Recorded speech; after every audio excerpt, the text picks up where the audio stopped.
নমস্কার বন্ধুরা। তো আজ হচ্ছে অশোকাষ্টমী, অন্নপূর্ণা পুজো।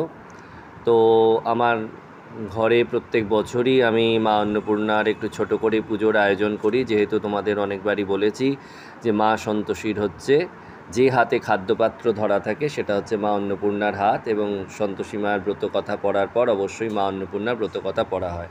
তো এখানে দেখো মা অন্নপূর্ণার ছবি, তার সাথে পিতলের মূর্তি, তার সাথে হচ্ছে মায়ের কাশির যে অ্যাকচুয়াল যে ছবি সেটাও রাখা আছে। মাকে এখানে একটি থালার মধ্যে, পিতলের থালার মধ্যে চাল, টাকা, তার উপরে মাকে বসিয়ে নিয়েছি।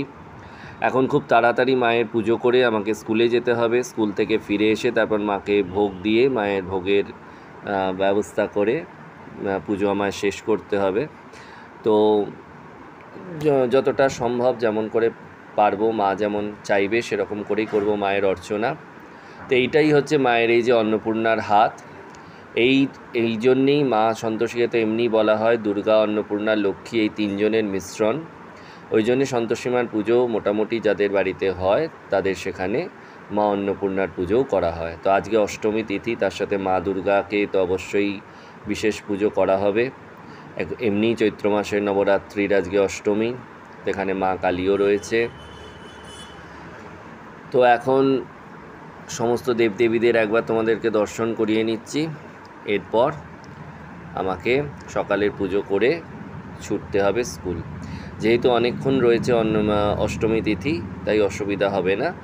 বাড়ি ফিরে এসে মাকে আমার স্ত্রী নৈবেদ্য মানে ভোগ রান্না করেই রাখবেন, সেটা মাকে নিবেদন করে আরতি করে মায়ের স্তব পাঠ করে পুজো করব শেষ।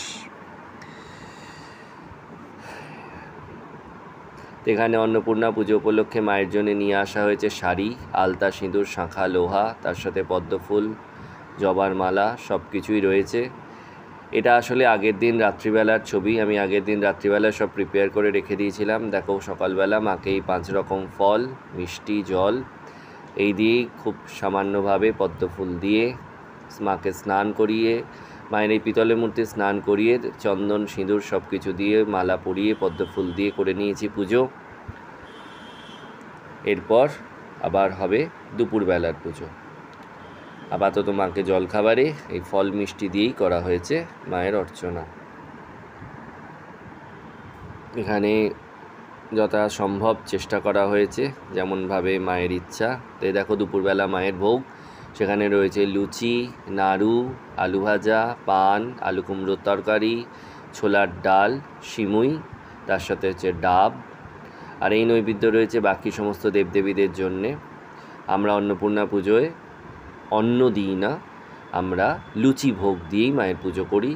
এবং অন্নপূর্ণা পুজোর দিন এবং লক্ষ্মী পুজোর দিন আমরা অন্ন সেবা করি না। আমরা অন্ন সেবা অর্থাৎ চালের কোনো জিনিস আমরা খাই না। ও এর সাথে হচ্ছে আজকে যেহেতু চৈত্র মাসের লক্ষ্মী পুজো করতে পারিনি, তাই এই অন্নপূর্ণা পুজোর দিন মা লক্ষ্মীরও বিশেষ পুজোর আয়োজন করা হয়েছে। মাকেও করে নিয়েছি বিশেষভাবে পুজো। জানি না এটা কতটা ঠিকঠাক হয়েছে, কিন্তু কিছু করার ছিল না। চৈত্র মাসের লক্ষ্মী পুজো একটা দিনও ঠিক মতন সময় সুযোগ ছিল না বলে মায়ের পুজো করতে পারিনি। তো অন্নপূর্ণার পুজোর দিনই বাড়ির বড়রা, গুরুজনেরা সবাই বলল যে এই দিনই করে নেওয়া যায়। তো এই দিনই করে নিয়েছি মায়ের পুজো। আর মায়ের এই হাতে, অন্নপূর্ণার হাত বলে ওই হাতে দিয়ে দিয়েছি একটি মালা।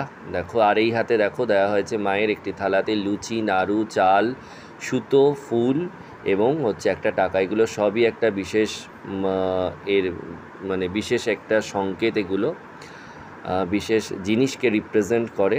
তো পুজোর পর এই জিনিসটা পরের দিন সকাল, এটা আজকে সারাদিন মায়ের হাতে থাকবে। এটা পুজোর পরের দিন এটা মাটির তলায় পুঁতে দেওয়া হয়। এটাতে মানুষের সৌভাগ্য, অন্ন, বস্ত্র কোনো কিছুর অভাব হয় না। এইটা হচ্ছে অক্ষয় পাত্র। তো এই যে অন্নপূর্ণার মায়ের যে ছবিটা দেখছো বড়, এটা হচ্ছে আমার রান্নাঘরে থাকে। তো মাকে সকালবেলা আনতে সেখান থেকে ভুলে গেছিলাম, দুজনে যখন মনে পড়েছে সন্ধেবেলাতেই এনে মায়ের ছবিটা এখানে মায়ের কাছে বসিয়ে নিয়েছি। এই মায়ের অন্নপূর্ণার এই ছবিটি আমাদের রান্নাঘরে থাকে। এই ছবি দেখেই রোজ সকালবেলা করা হয় রান্নার জোগাড়। আর এখানে সন্ধেবেলার পুজো করে নিয়েছি। মাকে দেওয়া হয়েছে নাড়ু ভোগ।